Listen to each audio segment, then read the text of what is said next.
नमस्कार शुभ सकाळ आज मंज कथार एक गुरुत्वपूर्ण चिंताजनक कथा निराट सत कथा आश्चर्यजनक भाव मुझे गोटे घटनावली उपर आलोकपात कराऊँगी जहाँ आमर मेन स्ट्रीम मीडिया या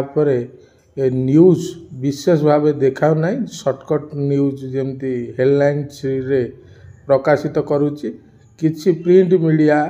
ए विषय सविशेष तथ्य प्रदान करछन्ती जहाँफल ये सूचनाटी आमे जानीपारुछु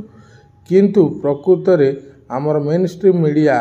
ये जो चिंताजनक खबर गुरुत्वपूर्ण खबर उपरे जो भली भाव टीवी वितर्क हवा कथा ता हेउना जहाँफल यह भारतर चतुर्थ गणस्तंभर जो मौलिक कर्तव्य ताहा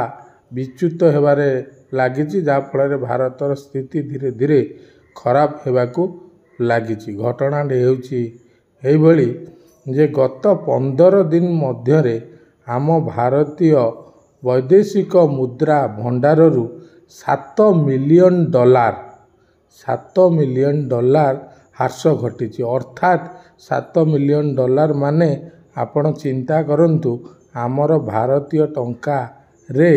63,000 कोटी टंका आमर ह्रास घटी वैदेशिक मुद्रा भंडार तेबे चिंता करंतु यह केते गुरुत्वपूर्ण कथा अटे जहाँपर मीडिया बिल्कुल आलोकपात करूना बरं यही सत कथाटा को चापी दबाकू चेष्टा करुछि शासक दलर हाथ बारिशी हेकि आम भारतर प्रकृत वास्तव चित्र को मीडिया आज की 10 ରୁ 11 वर्ष हेबो सबुबले चापी हेकि न्यूज सत खबर न्यूज चापी देउछि जहाँ फल प्रकृत भारतर प्रकृत वास्तव स्थिति विषय जनसाधारण गरीब खटिका दिन मजूरिया जानीपारु नाहांती मीडिया पाई तेणु लोक माने तांको तो मेन स्ट्रीम मीडिया को जो पूर्व जो सम्मान मिलूला मीडिया पर जो विश्वास रही एबे लोक मध्य तांको समालोचना करी गोदी मीडिया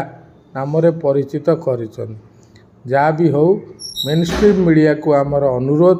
ये जो आमर भारतीय वैदेशिक मुद्रा 63,000 कोटी टका कहीं ह्रास पाई किपर ह्रास पाई या किपर वृद्धि हो पार ता उपरे वितर्क आलोचना कले आम भारतर उन्नति हेबा आम भारतीय जनसाधारण माने प्रकृत सत्य जानी पारिबे। धन्यवाद नमस्कार।